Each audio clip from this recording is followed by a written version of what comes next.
Hello, world. It's the Sex Reimagined podcast. I'm Leah Piper. And I'm Dr. Willow Brown. And today we have the one and only Laurie Handlers, author of 2 international bestsellers about sex and happiness, and just a powerhouse of a woman. She has been leading in the field of sexuality, intimacy, and relationships for quite a long time, dare I say decades. And she's taught transformational workshops on topics ranging from releasing past emotional trauma, fearless communication, and sacred sexuality since 1978. Yeah, she's awesome. We love Laurie. She's been a friend, acquaintance, and colleague of mine for so many years. I'm tickled to have her on the show. I've been wanting her on the show for a couple of years now. So please tune in, turn on, and fall in love with Laurie Handlers. Welcome to the Sex Reimagined podcast, where sex is shame-free and pleasure-forward. Let's get into the show. Laurie Handlers, it's so nice to have you on the show. Thanks for being a part of it. Yeah, it's such an honor to have you on our show, Laurie. And I'm really excited to kind of get to know you and meet you. This is my first meeting with you, and I've heard so many great things. Laurie is one of the lead teachers for ISTA, which is a really reputable and amazing, company or organization. Yeah, that we call it an organism, but it actually is growing. It's growing into an organization. It's becoming more, Yeah, totally. And yeah. Why don't you say what ISTA stands for? Yeah. International School of Temple Arts. Mm-hmm. Mm-hmm. And how long have you been a part of it? Almost 11 years. Wow. Yeah. What's your favorite part about teaching ISTA students? Oh, I think I don't know. I love people. Like, that's who I am. I just love people. So whenever there's a new group of people, it could be 30, it could be 40, 50, 60, whatever it is. I'm just so excited that they're there and that they're going to transform in 1 week into, more open, more blossomed, more who they want to be, who they thought they were and they can't be because of shame or guilt or whatever.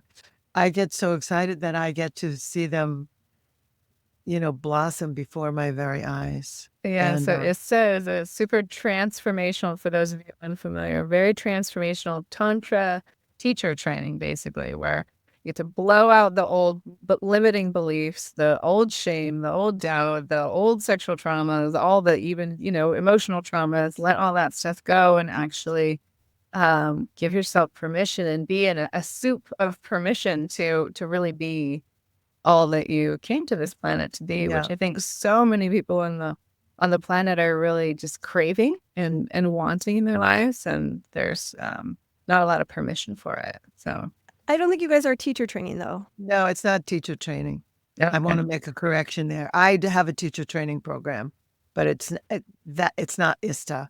It's not. No, it's really it's empowerment through embodiment. So the goal is love, sovereignty, and freedom. And the way in is through eliminating fear, shame, and guilt. And so the way in is the body, but, it's definitely different from like talk therapy or whatever other people try to do to get free. And it's not exactly Tantra.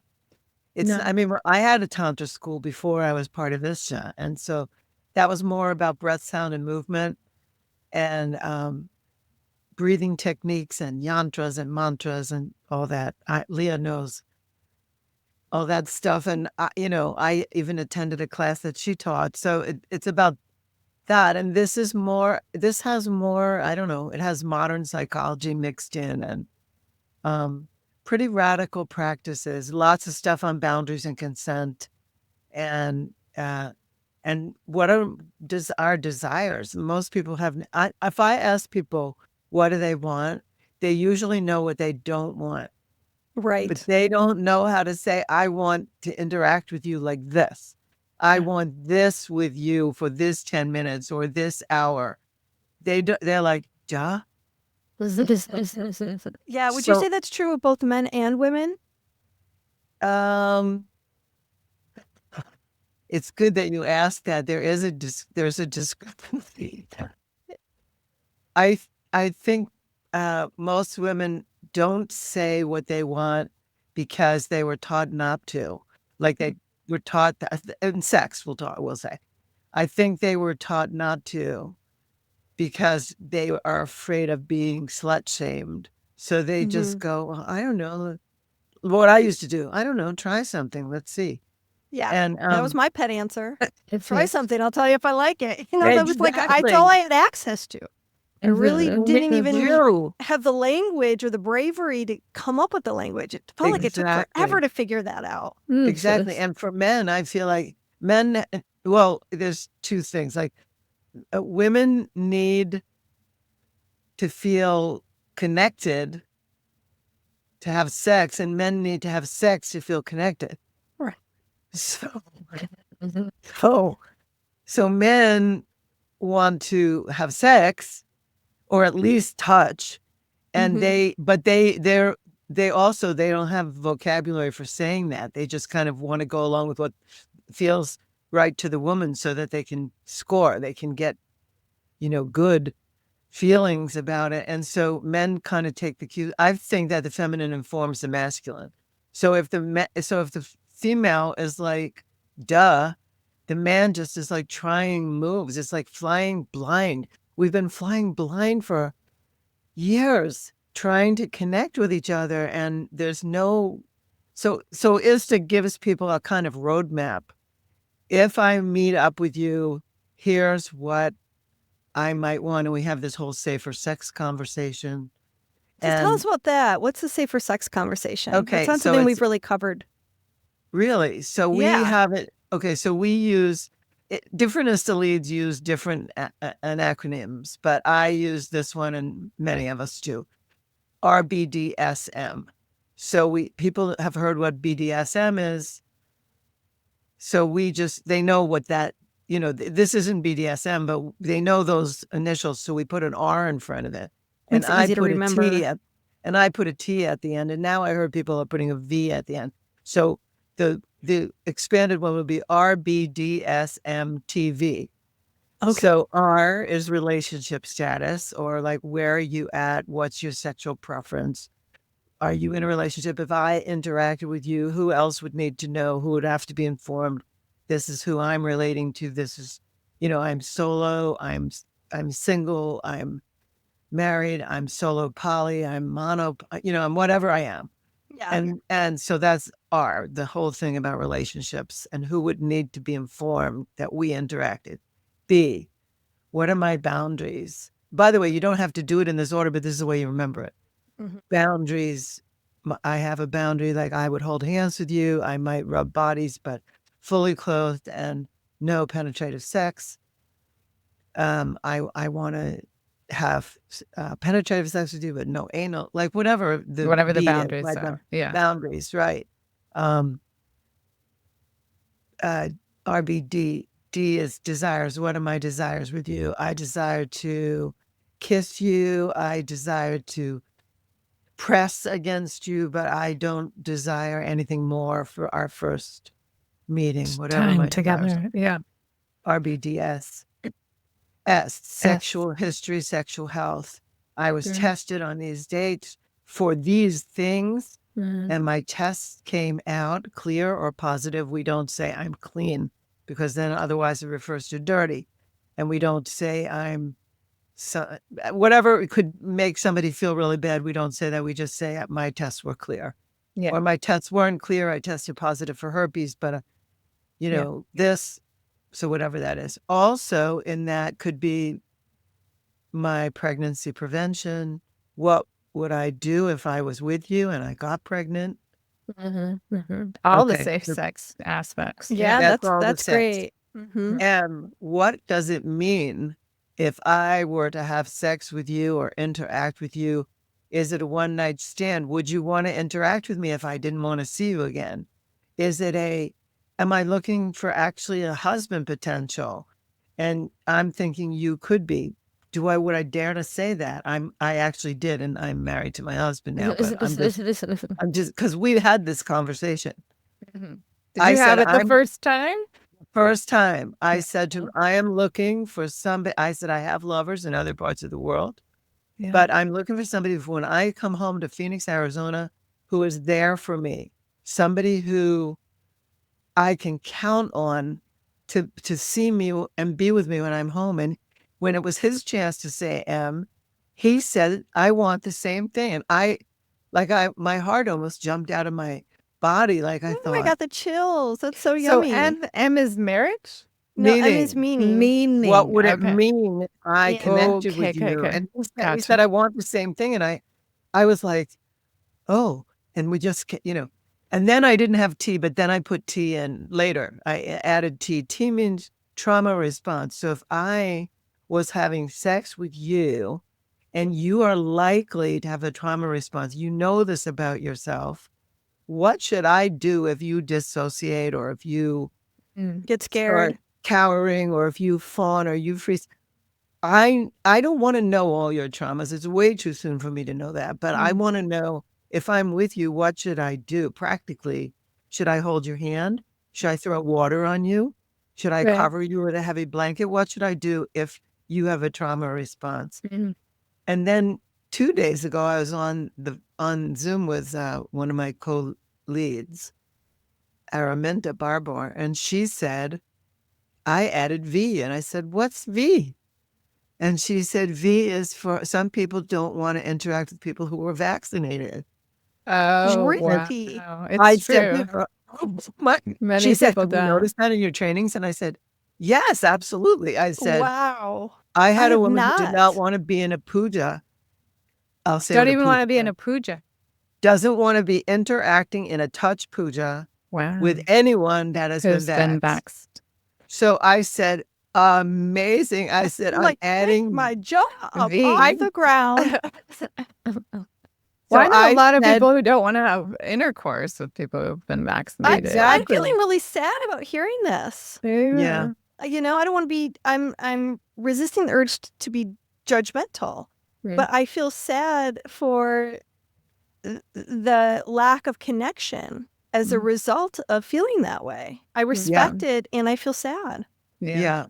I It haven't is heard, I sad. mean, I haven't heard it a lot, but it's out there. I have heard It's it. definitely out there. I've heard it in at least, I first heard about 3 years ago in a training I was doing in Honduras. And I have heard it a few other times since. I don't, I work equally. I don't work as much in the United States. I haven't been as much as I've been working in Europe and Central and South America, and not so much there. But in In America, Europe. it's again in Americas. It's like anything else that people are having. Well, you know Separation. what else is surprising about what Fear. you're saying is I would have thought it would have been the opposite direction, that people who were vaccinated Wouldn't didn't want to be It's exposed to because of people the who shedding. weren't vaccinated, and It's it's the- actually the opposite. It's Yeah. the opposite. It's because of the shedding of the That's right. vax. What shedding? Shedding, know about like that. Well, supposedly, I don't know. I'm not a scientist, and no one's telling me the truth anyway. So I don't Right. really, I don't really know. All I know is that it caught again. There's fear and separation. Right. So Wow. yep. So someone So just the added thing that. about meaning is kind of interesting because I I like the have- meaning one. I've got girlfriends who are dating, and like what would be meaningful for them and what they get upset about is when they've been in a connection with somebody and they don't provide the appropriate, in their mind, amount of text messages or phone calls or FaceTimes or like ways of interacting between dates, like having some real agreements about what their preferences are around how they want to stay connected in between. And I'm in a relationship, but the first thing that arises for me is how much I don't want to connect in between interactions. Like, I'm going to go back to my life, you go back to your life, and that was really fun, and maybe we'll meet again in the future, but I don't want the complication of a lot of interaction in between. Yeah. Okay, and let's interesting. review it again because this is definitely by far the most thorough, like, Yeah, I really safe like sex this. conversation, and the Okay. acronym is perfect. So Yeah. R is relationship, B Status. is Boundaries. boundaries, RBD D. is desires, S is sex, sexual history, all that. M is meaning, and then we've got T for any T. traumas, and V for vaccination. T is not any traumas. T is trauma response. Trauma response. Okay. Yeah. Yeah, I wouldn't look if I was Because you don't want to dating. know everyone's trauma.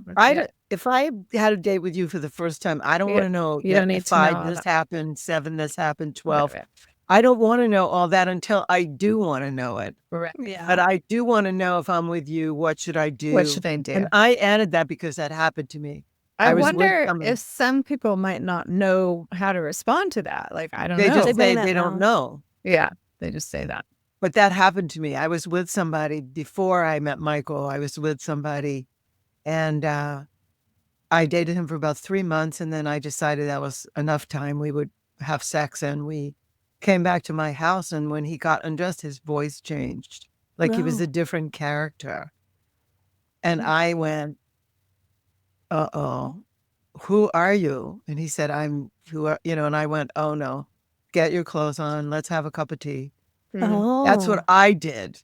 Mhm. But I realized that could happen to people more than I know. Mm. And so I just went, oh, I'm adding T for trauma response. This person's voice changed into like a porn star or something. I mean, it was really weird. So was that triggering for you, or were they going into a trauma response and then for editing who they were once sex came on the table? I assumed that was a trauma response on his part. And Okay.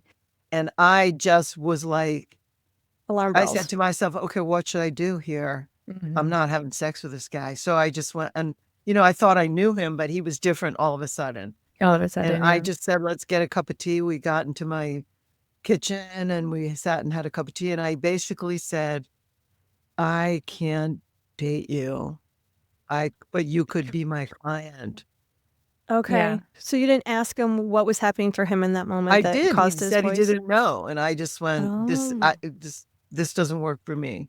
Wow, good catch. Before we went any further, I was like, nope. Yeah, very good catch. Did you end up working with him as a client? No, or I said no. referring He him went to out? work.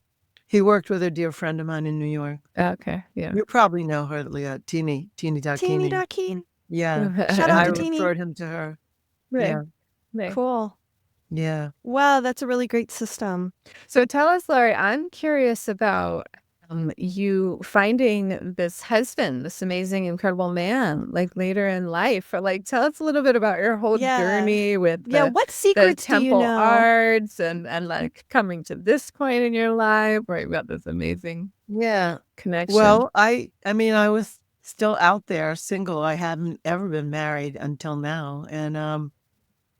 And that was fine with me. I mean, I have a great life. So it was just moving right along. And I went to a party one night and I met him. And it was billed as a naked dance party. It was held by somebody who was in the Kadoshka.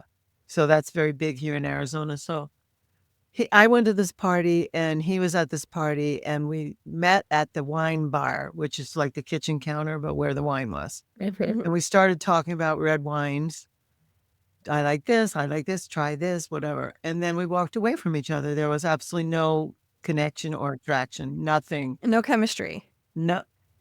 Okay. And then 5 days later, I ran into him again. We were at a bookstore wine bar, and the event was for one taste.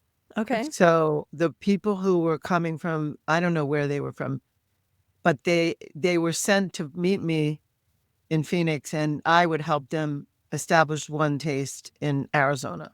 So that's what this event was. It was called a turn on, and I was helping them. I invited all these people to it and whatever, and I walked in, and Michael was there, and he said, "Hey, didn't I meet you the other night? Are you Laurie? I'm Michael." I went, "Yeah." And so then they asked for a volunteer to be in the hot seat for the event of the turn on. And so he raised his hand and they put him in the hot seat. And they said to him on the hot seat, "If you could have anything, what do you want?" And he said, "I believe there's a goddess in every woman, and that's who I want to meet." And I said, Beautiful. have you told anyone this?" And he said, "No." Meantime, I had a visceral response to his answer. And I said to myself, I'm not letting this guy get out of this room. So So at the end of the evening, I went up to him. I blocked him from leaving. And I said, you know, that glass of wine we talked about the other night at the party? He said, yeah. I said, we should have that now. Nice. And Well he said, done. why? And I said, because I am the goddess. And what you said made me a little wet. What the? Talk about a pickup line. So we had a glass of wine. And at the end, and we vetted each other like in 10 minutes. I basically said to him, what have you spent money on that has been for your own personal growth? That's really all I care about. Oh, cool That's a question. good question. And he said, oh, I've done landmark education. I've done Psi seminars. I've done Alison Armstrong. And I went, oh, this guy, like It's he legit. did The work. and Yeah, right. yeah.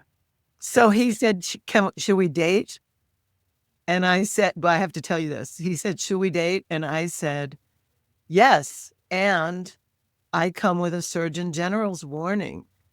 And he said, what is that? And I said, you know, that thing on cigarette packs. He said, yes, I know what that is. What is your warning? And I said, I will disrupt your life. Wow. And he said, game on. Great. So that was that. And so we dated we were seeing each other for 8 years. COVID changed things. I mean, we didn't believe in living together and whatever, but then we ended up living together because Because of COVID. his landlady raised his rent. And I felt like that was just crazy. I have a big Right. house. Especially during that time. Yeah. So he moved in, and that was a little rocky. But anyway, then in the 8th year, we were at a wedding in Austin, Texas, and he proposed to me, and he proposed in a porta potty. So that's another whole. Okay, now that's not a very romantic place for a room. It just keeps on taking turns. I love that. Yeah, it's really That was hysterical. unexpected, Laurie. But anyway, and then we got married. So we got married in the 9.5 years. Mhm. And you know, we're doing great, and we teach a course called Extraordinary Lovers. Wow. Nice. So we Right. believe that ordinary, to be extraordinary, it just takes a little extra. Extra. Yeah. Yeah. So tell us what you're teaching in that class, and who comes to that class? Is that for So couples? Is it come for to that individuals? class. Okay. Yeah, couples come to that class. We think couples are an endangered species. We don't think couples get very much support. Like Good point. It seems in our world, Mhm. and I say our world because I don't know that it's the whole normal world, but in our world, polyamory seems to reign, and people tend to get in a relationship if they are, but then open it, and then they're seeing all these people and they're managing all these relationships. And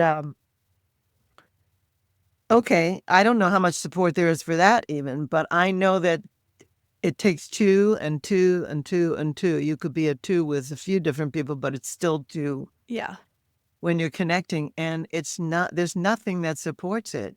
Walt Disney told me and you that Prince Charming was going to come and ride us off into the sunset, and then we'd live happily ever after, but there's no skills supporting that. You learned algebra, geometry, I did, earth science, foreign language, social studies. I didn't learn one thing about how to stay in love. Not How to one. stay in love. Not one thing. So true. Nothing. Yeah. No fairy tale provided me with anything that told me what happily ever after would look like or how I would get there. It's a rant that I have about, the Disney world. Absolutely. Not doing us any services. Yeah. Nothing. Girls, especially. No, we don't have a ton of role models who are doing extraordinary relationships. No. No, we don't. We don't. They're getting like, let's take J-Lo, for example, who's Right. gotten married and divorced about 12 times. I mean, it's crazy. So we sat down one day and we said, okay, what are we doing that's different from any relationship we've ever been in?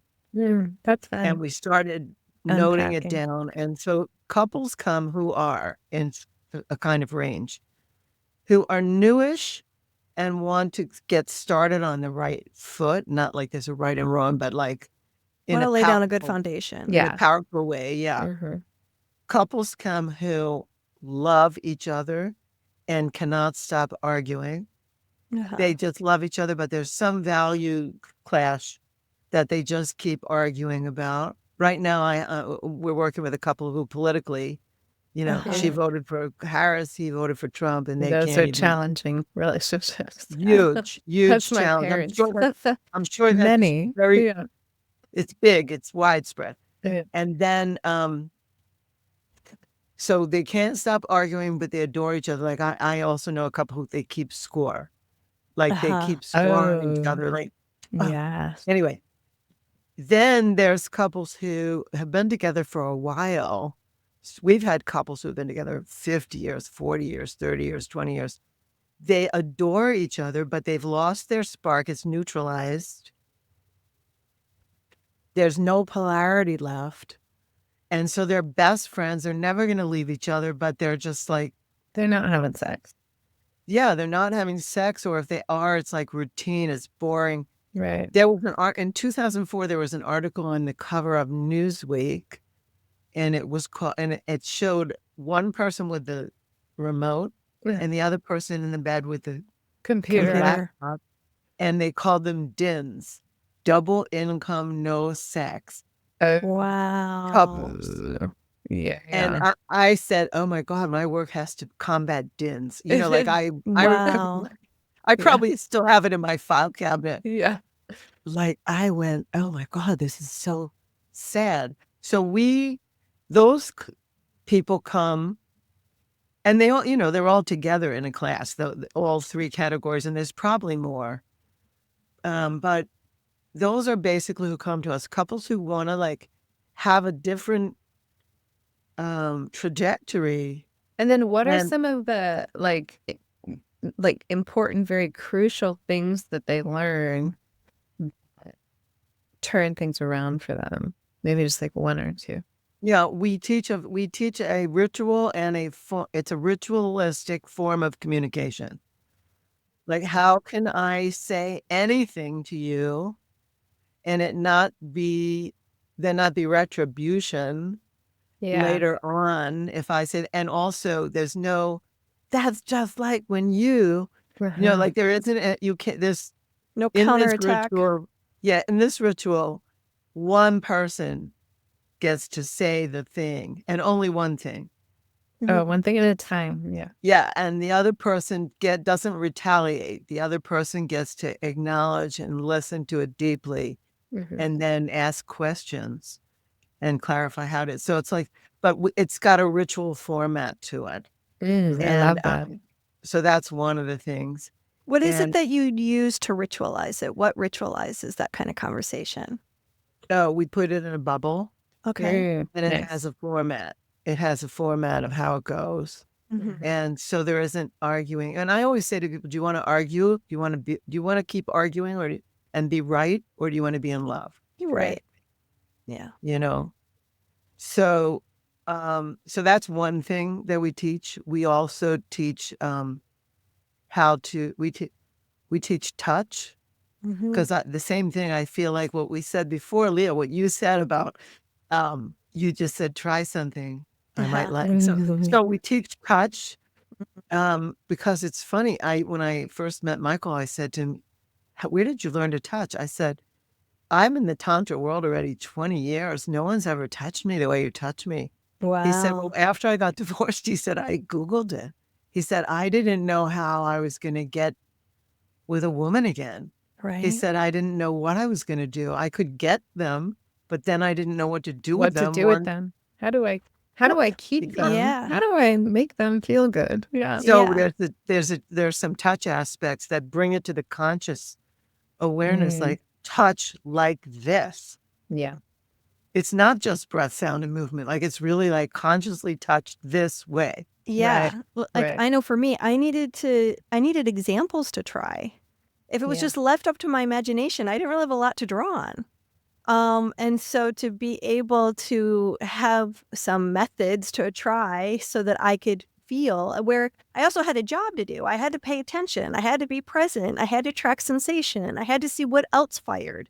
When someone tickled the side of my waist, where else did I feel it? Because it turns out I felt it expand. I felt it flow, especially if it was touched in a certain way. But I didn't know that the side of my waist was so sensitive. It is. I didn't know how much I love pressure on my hip. So it's like being able to learn what I like, you discover that you have a map. And when you can Yes. articulate the map, then you can give the map to people. And then those people win with you. And if they're winning, you're winning. And it really becomes way a more very fun. succulent thing. Yeah, it is That's- really shocking how many couples really don't know how to touch each other. I They mean, don't. again, not taught in any education anywhere. So something that we have to go out and learn. So kudos to Michael for going out and looking it up on Google, like figuring it out on his own. Well done. Yeah. Yeah. And that's what we teach, how to map the body. Great. Like how to actually map the body and to take notes. Like to actually be, I used to call him, Frankenstein. Like he would take notes on what worked with me and how it worked. And then that's what he teaches people, how to do that and how to actually read what the body's saying when you touch it. That's another big skill is Yeah. learning attunement and Reading the learning how to body. read energy. And when energy is invisible to you, well, how do you begin that process? I remember, early on the whole energy work when I started learning Tantra, and I'm like, all these fucking people who know this energy thing, I'm totally faking it. I don't know what the fuck I'm doing. I don't see what they see. I don't feel what they feel. I believe they're experiencing it, but I am like over here feeling so insecure about Yeah. I'm really just sort of imagining it's working. But what's the proof that this energy transmission thing was working? And it wasn't until I started to look at body language. Like you can see if someone's body is opening or if their body is closing. And then it was that watching what is opening and closing in someone's body language that helped me read, okay, and just beyond that is their energy. And if I could watch the body language, then I could start to see the energy. And it changed everything. Then I could tap into that. And then attunement became really fun Easier. and interesting Yeah. and easier. And it wasn't this Yes. big mystery that only some people knew. Right. Exactly. Yeah. And also from the Tantra meets BDSM, from the work that I do with Om, and Michael, of course, has understudied Om a few times and stuff, like also teaching people containment. Yes. Yeah. Like Om says, no penetration before containment. Like the Right. body opens after it feels Safe. Safe and Yeah. grounded. safe and Yes. grounded and connected. Held. Yeah. But like no one was taught these things. These are like such important skills, and they And should they're- have been taught in school, I think. They seem so basic, like they seem so fundamental, so that once you know them and once you're sort of adept at delivering them and being with somebody in that way, it seems just so obvious, but it is remarkable how little of us know these tricks to the trade. No. Yeah, and for those of you, if you're a longtime listener, you know who Om Rupani is. We've mentioned him many times. He's been We've on had 2 him on episodes. twice. We'll put his episode in the show notes as a reminder. Wonderful friend and colleague. Yeah. So tell us a little bit about your work with Om. My work with Om. Well, let's see. When Om was my student for about 15 years, I actually brought him to that class in New York where I met you. And that was an afterthought. I think you needed men. So, Right. so Alan Steinfeld called me up and he said, you want to come to Charles and Leah's class? And how many men do you have? So I said, I can bring 2 or 3, maybe 4. So I did. So I brought Oh. Oh my gosh. and so he was my student. He did every level of my Tantra. I had like 3 levels of Tantra at the time. He studied with Barbara Corellis, then he came to study with you. And then he started going to Dark Odysseys. He calls me up. We became friends. Actually, it was Teeny's idea. So Teeny, myself, and Om used to go out and drink red wine together and just laugh and laugh and laugh and laugh. But before that, Om was like he was really one of my most difficult students. Is that right? I could see Oh. him being a difficult student. Very challenging. Very challenging. He didn't make eye contact. He would Right. just sit cross-legged in the room and look up. And then he would say, so I don't know about this Tantra stuff, blah, blah, blah, blah, blah. He would say something and I would go, ouch.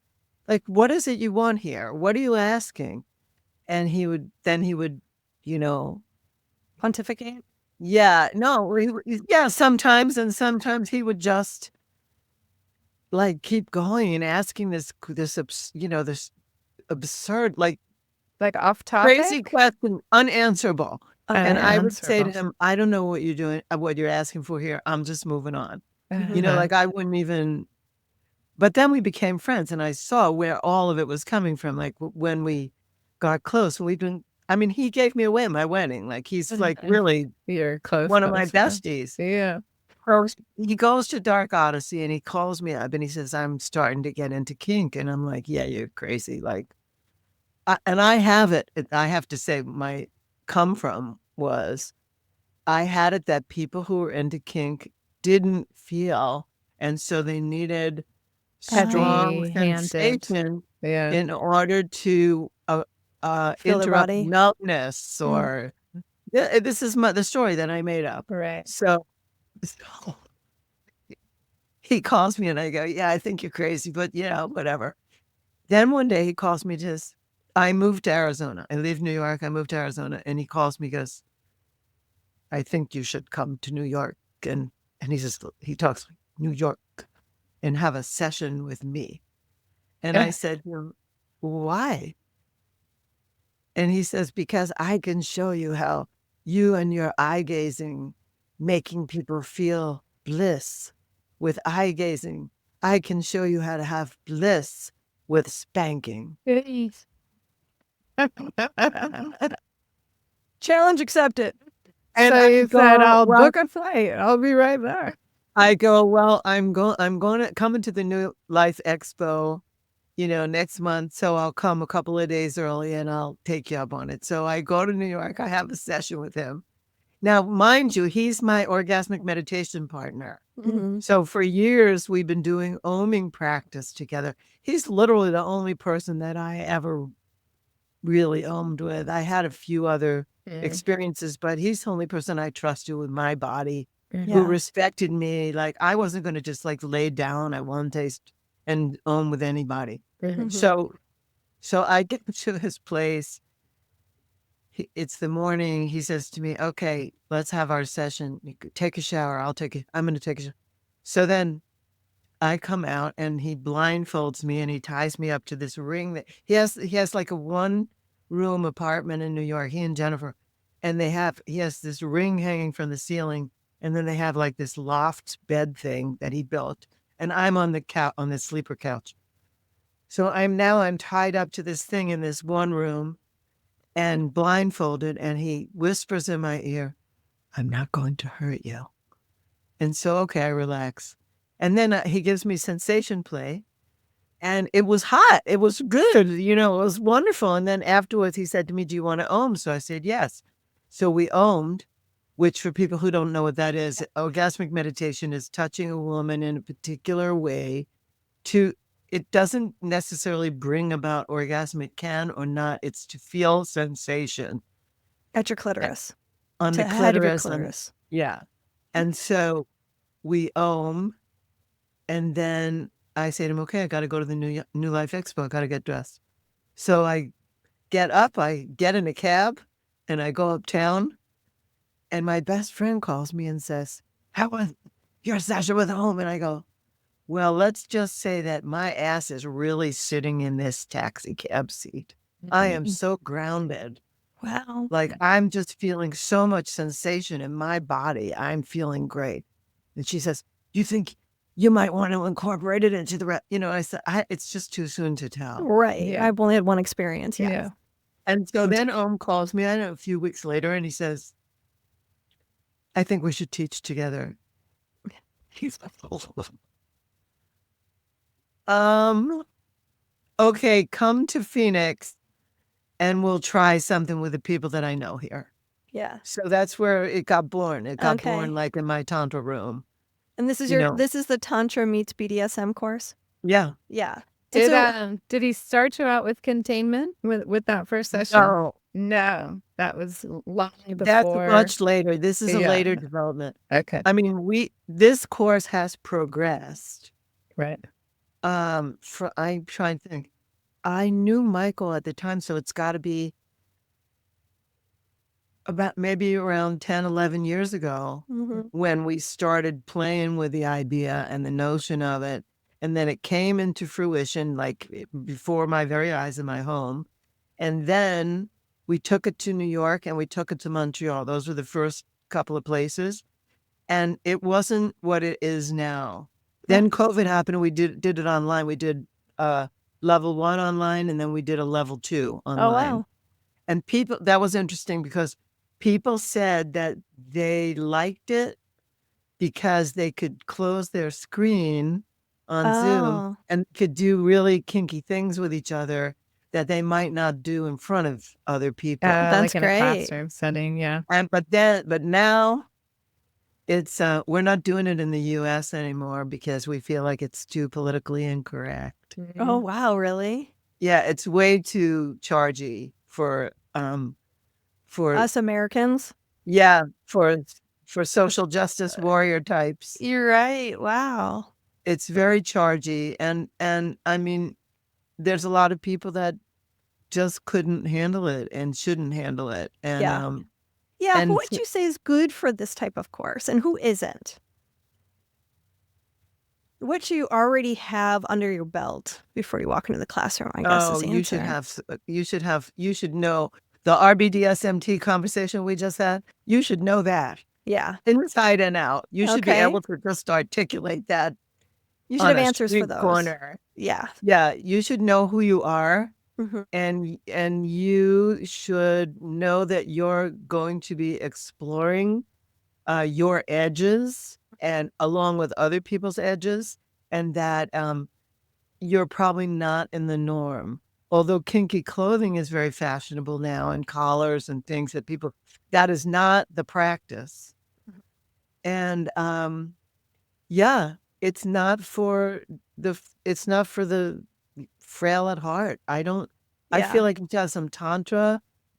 Maybe you should have one taste. Maybe you should have You other. should have been on the path for a little while, it sounds like. Like you should have done some good healing on yourself, healed your own traumas and been in practice with some kind of sacred sexual arts.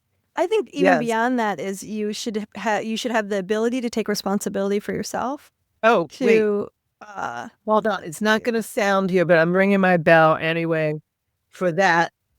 100% responsibility for who you are. yeah, and the experiences you want to have, and you and be willing and have a voice to be able to stop things when you get in over your head. Yeah. Yes. And not be a victim in how you blame other people for the things that you're Exactly. not being responsible with. So if Exactly. you have a victim consciousness, please don't apply, Don't apply. Right. Yeah. However, I will say I have seen some of what we do heal Mhm. traumas. Yeah. I Oh, do I'm too. Like no sure. other way I've ever Yeah. seen it There's heal trauma. there's a cathartic component to the world of BDSM and these kinky pursuits that actually go deeper than just the pleasure potential that's available. Yeah. It actually really allows someone to encounter those parts of themselves that may be unconscious. And when you discover and make peace with that, how you hold it stops being tight and filled with shame and grief and guilt and actually has some space to breathe. And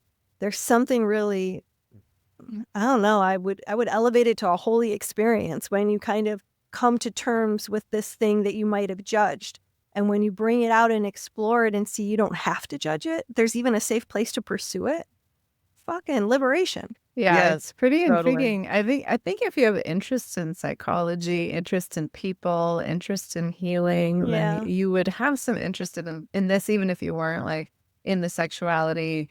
If you weren't in that field, you would still have interest in the shadow elements that can come to light through this type of work. I mean, I've seen people have some of the biggest, most cathartic healing moments of their life through being tied up, being bonded, being contained, and, going to places in their body and their soma. And I think it's because we store so much of those, self-doubt and self-criticism, all of that. We store it in our tissues and it's often way down in our first and second chakras. So to really dig that stuff up and to bring it to light can be such a phenomenal experience, and also can be scary in the moment, and even afterwards can have like these waves, these after waves of like, shit, vulnerability, hangover. Right. Was It that can be okay? confronting. Did I, is that all right? But then there's like an integration process that happens Right. after Right. that, which then you do realize you're more than okay.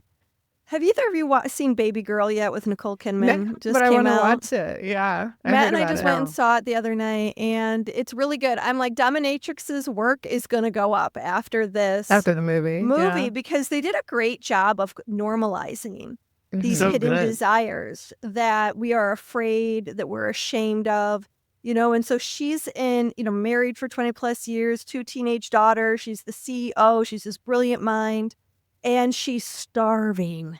And there's a part of her that wants to be humiliated in sex. She's never had an orgasm with her husband. She watches porn secretly so that she can get off. And, then there's this young intern. And there's the first time she notices him, he's able to get control over this runaway dog that was really scaring her on the streets of New York. And that was like, she saw this thing and it captured her. Like his domination. Of someone was able to control this crazy dog. And so there's a part of her you can tell, like, she so wants to, like, not have to be in charge, to have someone else be in charge of her will. And there's some really great, beautiful, vulnerable scenes that are cringeworthy. But if you've stepped your toe into any of this world, you could so relate to, like, oh, no, I don't know if I want what I say I want. Like, I'm scared to want what I want. Totally. And you can totally feel that. It's very visceral. Yeah. And so it's also sort of a gentle step into that world. I thought they did a good job. Good. Yeah. Good. Yeah. I didn't know about it. Thank you for that. Well, Yeah. that's what that's what this course is all about, and then some. And I've had a riot. It's changed my sex life. It's changed my satisfaction level. It's How changed a lot of so? things. Would you mind sharing that? What has it changed in your sex life? Well, in Tantra meets BDSM, we give them numbers so that they can say what their pain threshold is. So they tell people on a 1 to 10 scale, and Om and I say that pain is, the sweet spot of pain is at number 6, 7, 8. Not when you're getting to 9 or 10 in pain, it's too much. So if someone's saying 10, that's like saying red, calling red, your safe word. Like, no, that's too much. I don't want any more. So Michael and I have taken, one of the things we do is we have pleasure numbers also. So we'll say pain, and a little bit of pain intensifies the greatest pleasure. Right. So a spank or a pinch or a bite or something in the moments of a pleasurable sensation can amplify it, and especially if it's surprise.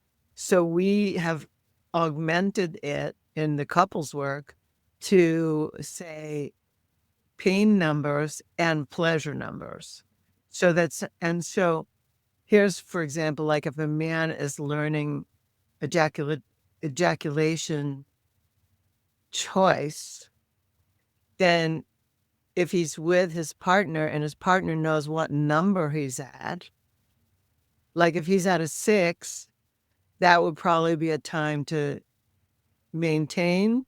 But if he gets to a 7, she might want to back off a little bit. Right, to slow down. To slow him down. So we've augmented the numbers for also pleasure so that we could judge where each other is at. Yeah, in that's terms great. of close to ejaculation or more orgasm or whatever. So we've implemented some pain into pleasure, and we've also implemented 2 sets of numbers. That's quick. Yeah. I mean, there's a lot, but those are some quick ones that people can implement right away. Yeah, that's And great. people are like, I don't want to call out numbers. It's going to distract me. No. And Oh I'm gosh, like, I'm like, that's the easiest way not to get distracted. It's better than having to Exactly. describe what you feel, describe your Exactly. pain, or describe your You can pleasure. That takes so many stay more in it. words. Yes. You can stay in your Numbers just moment. quick.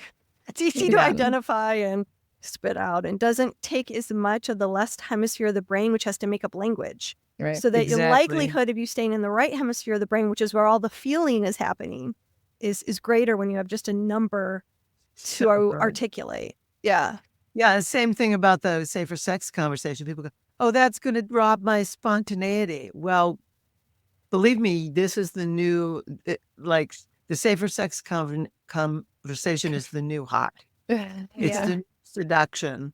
It's Yeah. much better than the spontaneity, which leaves people wondering for a month if they're Right. pregnant or if they got a sexually STD or something. transmitted infection. So Now, anyway, tell us a little bit, because I know one of the things that you talk about is women at an older age finding love.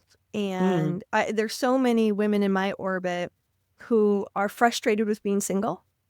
And, half the time they're trying to convince themselves that they don't care, that they'll be okay if they never meet somebody. And so it's almost like they're always trying to figure out, how do I meet that person? It's okay if I never do, but the longing is still there. What's your advice? What's your insight into all of first that? of all, the first sentence is true. They don't have to convince themselves that they'll be okay if they don't find somebody. They are okay, and they will be okay, whether or not they find somebody. Like people. So I believe that people have to be their own beloved. That's the whole purpose for studying Tantra to begin with. Although I didn't know it, that was a byproduct of studying Tantra. But for me, when I first started studying Tantra, I was shocked that like so much inside me resolved. Yeah. Like who I am, that I live and breathe and that I love became much more transpersonal, and my love for myself became more personal. That was like really a byproduct of studying Tantra for like 2 years or something, which is a real plug for Tantra. Yeah. So they will be okay. Now, women's biggest fear is that they won't be desirable. Mm-hmm. It's that they won't be chosen. They won't be chosen. They won't be, look, I chose this guy. Like I said, I'm not letting him out of the room. I couldn't believe I've never been that aggressive. Really, I'm not, especially if I really thought I liked somebody. I've never blocked someone's, exit. From leaving the door. Would you use the word aggressive or assertive? I feel like I'm very assertive. I just feel I used to teach assertiveness training before all this Really? sexuality stuff. Yeah. Okay. In the 70s, I think I used to teach assertiveness training to women and men. It isn't that. It's just that I had to be, my self-love has to be tantamount. That's what I think. Okay. So I walk around like I'm hot. I walk around like I'm attractive. I walk around like I'm not dispensable. I'm not I'm not a throwaway lighter or something. I'm a person that has something to say, something to offer. And as long as I'm moving and working my own sexual energy in my body, I'm hot. I'm still hot. It doesn't matter what a number says. So I would say to them that what they need is to have enough Tantra that they know how to work their sexual energy and move it through their body on a regular, constant basis. And these are free. They work. They should. She's give referring them to her you. hands You and her should- fingers for those of you who are you just should listening. put them on your own body. You should touch yourself and run sexual energy and have as many orgasms as you possibly, and give yourself what you're waiting for somebody else to give Ding, you. ding. Yeah. That's the And ticket. then when you do that and you walk around like you have done that, you're noticed. You're incredible. You're powerful, and you will meet someone. you also have to put out there that you want to meet someone. You have to let people know that you want to meet someone. You have to Yeah. network, all the things. Right. Exactly. Don't be surprised if Mr. Right doesn't look Like exactly you want him to. or do exactly what you wrote on some checklist. You know, I had one of those checklists. Or Mrs. Right, for that matter. Yeah. Exactly. Like You- people don't look like some image that we have in our head. Right. They're That's a kind of real another people. Disney thing. Totally. You know, you have to let go of Yeah. Prince Charming. I Exactly. love this piece that you're bringing forward because it is so true, and it is such a paramount piece of Tantra is to the beloved within is the true beloved, and connection to source and spirit and the infinite, and all of that is a big part of the journey. And you know, the person that Leah described is pretty much sitting here right here with you guys. That's me, you know. And also, I look around at my friends. So I've got a lot of friends in that area as well, and clients as well who are, you know, really longing, don't know how to let go of the longing, you know, looking for the one and looking for that completion outside of themselves. At the same time, I have a lot of people who are married, who are in partnership, who have been in partnership for a long time, and still, you know, the beloved within is still the primary. Like, doesn't matter if you're in something or not in something, longing or fine, you know, not longing. It's all about turning whatever it is you desire on the outside to the inside. And it is a Totally. practice. It's a constant practice. Because I've been doing it for years, and I'm at a new level of doing it, you know, because the That's longing gets wonderful. stronger as you get older. That's wonderful. Well, I was 67 when I met him. There you So, go. you know, I was doing it for quite some time. I Long didn't time. find Tantra until I was 49, 50. Mm. So I was doing all the other stuff before that. You know, I was just like having sports sex and doing things that I, you know, I was conscious of something else, but I didn't know what the something else was. Right. So I was just doing the thing. Right. And I was sleeping around, and I was, you know, I was having a lot of sex, and I was popular, and I was going out, and I was just like, it was so empty. And then I found Tantra, and it filled up. I filled up. I filled myself up. I filled up everything. And then I was walking around full instead of walking around empty, looking for something to fill me, like there wasn't anything needed. Right. And so Ding, it was ding, ding. it's a different position to come from. And then there's something else I want to say, which is we're starting to do extraordinary lovers for singles. Mm-hmm. And we used to mix it. We used to have a couples and singles in the class. Why do we do it for singles? Because they could be in a great place, but then they meet someone and they fuck it all up in the first conversation. Yeah. Wow.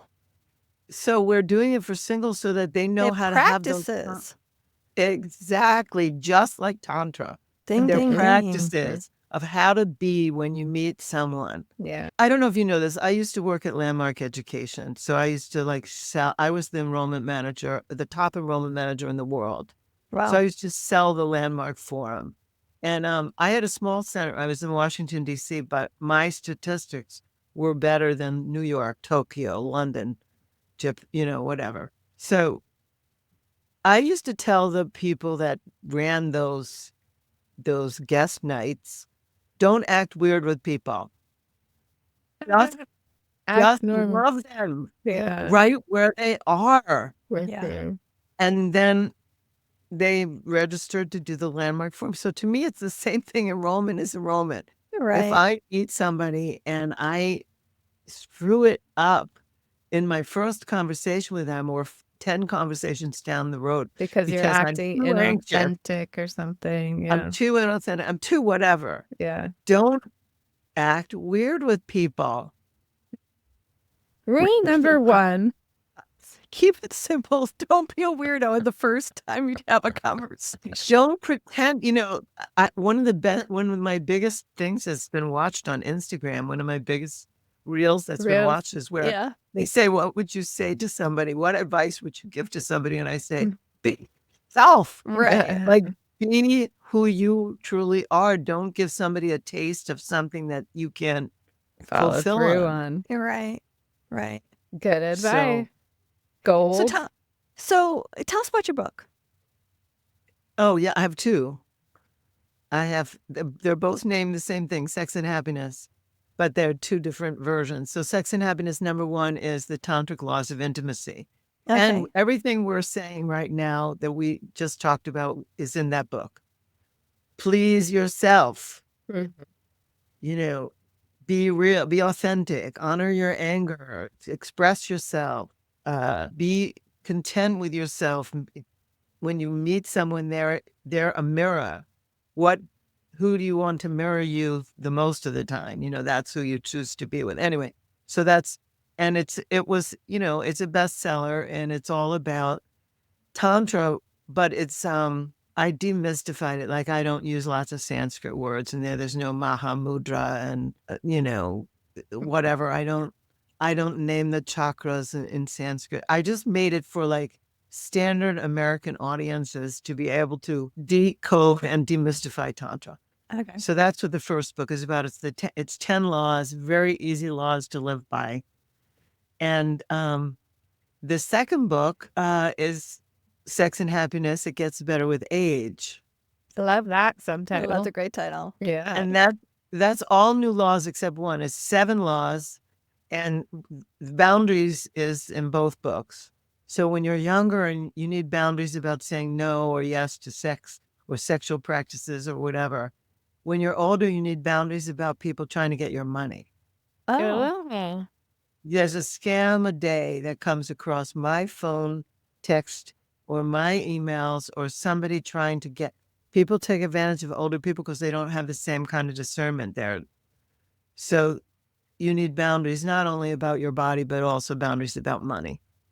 But otherwise, I was on a boat in Greece, and I was reading a book that turned out to be terrible. So I threw the book down and I said, what am I going to do for 4 hours going from island to island? So I said, okay, I'll start to write a book about everything that I've risked and done different from about the time I turned 60 to now. And so I started listing things, and it fell into 6 other categories.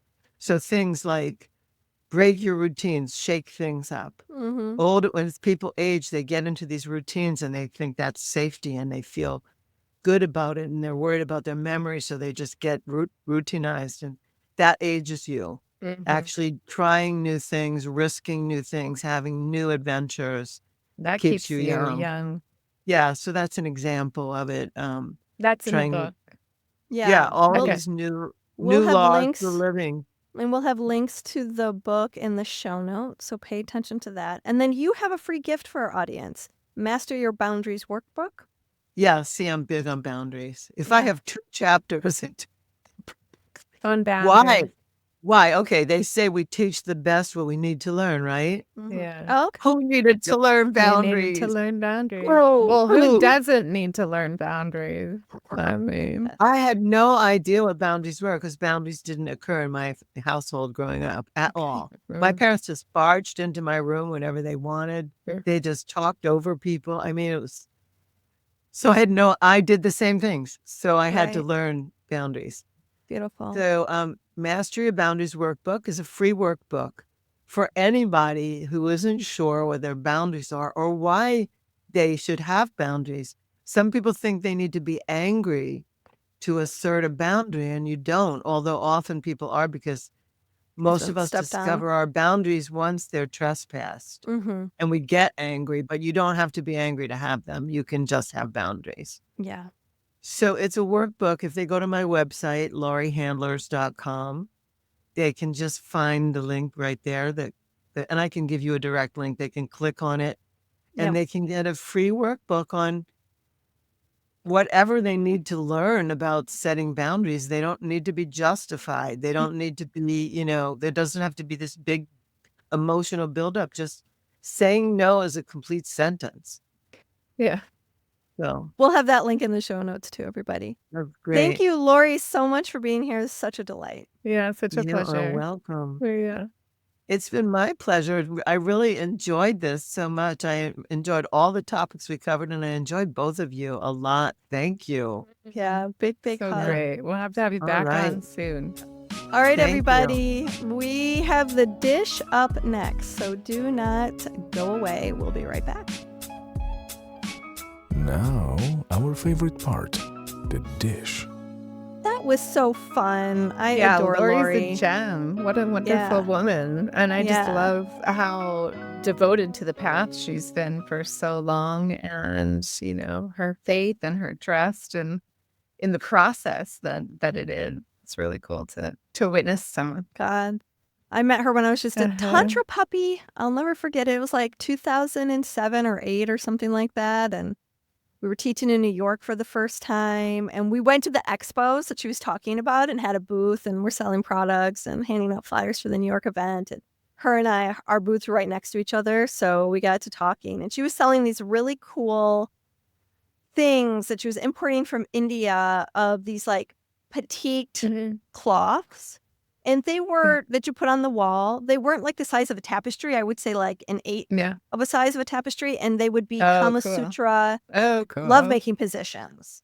And so then I bought a bunch of them from her wholesale and sold them. And I've got a couple friends that still have them. So it's always fun when I go over to Pamela's. I'm like, I give that to you. And I remember Laurie and all that, all the history there is so sweet and so rich. And I loved all the little pieces she gave us today. Oh my God, it was so fun to hear like her journey with Om, and like how he used to be this kind of sulking student in the corner who challenged her, and now they're teaching BDSM meets Tantra together. And now he's the most gracious student. He is not a difficult student anymore. I've seen him in action, and he's very gracious as a student. We've very all quiet still. come a long way. Yeah. So fun. I think she's doing really good work out there. I mean, what else do we say on this dish? I don't know.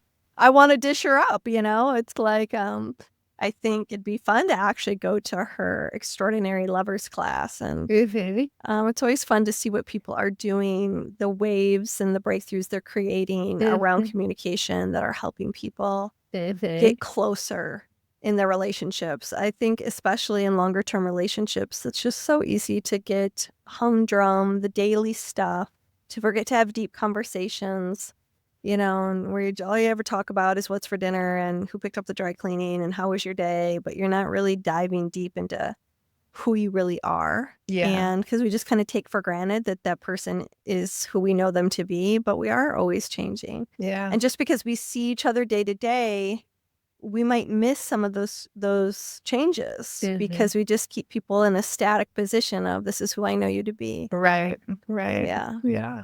Yeah, I think all the work she's done with boundaries and her little freebie gift that she's offering. I think there's never you could never explore boundaries too much. I really learned some good stuff about boundaries from, I think it was Brian Reeves, who I want to have on the show as well. And, he always talks about requests versus requirements. And I use that a lot, and I teach that a lot when I'm helping people kind of understand like where they stand inside of themselves with a boundary. Is it just a request? Are you okay if it doesn't happen? Or is it an actual requirement? And I think clarifications like that. So I really want to take a look at her little free gift, because I'm sure there's some nuggets in there that, that I can glean from, that anyone can glean from. So especially when you're exploring sexuality, this is one of the most charged sectors of our, adult lives that we get to traverse and explore. So having a good understanding of how to communicate boundaries, how to talk about your core values, all these things that we teach a lot in our course as well. It's so important. I really loved in her list of things to talk about, like on a first date, the part around sexual history in terms of STIs, that she also included pregnancy. Like, how do you feel about pregnancy? And what would you want to happen if there was a pregnancy? If there was an accidental pregnancy. Where do you stand on that? And what would your reaction be? And, that's not often disclosed. And it's so important. It is very important. Yeah. So I really loved, that was one of my favorite parts of the episode. Yeah, that was great. The RBDSMTV, right? Is that it? I don't think it's quite like that. I'm going to have to review it. No, it is. It's I should have written it down. RBDSM TV. Okay. Really? I don't like the You don't like the TV? I would take that off. Take that off. No, the vaccination thing. Oh, the V. Yeah. Well, and I also think that trauma response is maybe something that I might not need to ask about as somebody who knows how to handle trauma. But, somebody else might. It could be a good question. Right. A lot of people don't know what they would need and would have to tell the story to figure that out. It could be a tricky one. Totally. Yeah. Which is not going to turn into sexy time real easily. But yeah, good. Right. Good. Take it or leave it. Use it or don't use it. Moment to moment. Willow is starting to do some interviews with some of our listeners. And if you want to be one of those people, we are looking to find out, what do you want to hear? We want to curate this show to really have content that is at the foremost of your curiosity, your greatest interests, the things that you're looking to know more about. So how would you articulate some of those questions, Willow, that people could maybe write into us? Yeah, if you want to just write in, you're welcome to. Or if you want to have a quick little convo with me, that can be really fun as well. And that is a really good way also for me to give you a little bit of support in whatever's going on in your life. So those conversations have been a lot of fun. But some of the questions I'm asking on those are how did you discover the show? What other podcasts do you listen to? Would you make the show shorter or longer?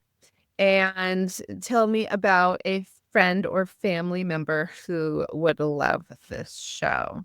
So there's other questions as well, but there's a few that you could write in if you feel the desire to. It would really help us out. And we're just really wanting to fine-tune things for you specifically. Yeah. All right, everybody. Have a beautiful day. Love, love, love. Ciao. Thanks for tuning in. This episode was hosted by Tantric Sex Master Coach and Positive Psychology Facilitator Leah Piper, as well as by Chinese and Functional Medicine Doctor and Taoist Sexology Teacher Dr. Willow Brown. Don't forget, your comments, likes, subscribes, and suggestions matter. Let's realize this new world together.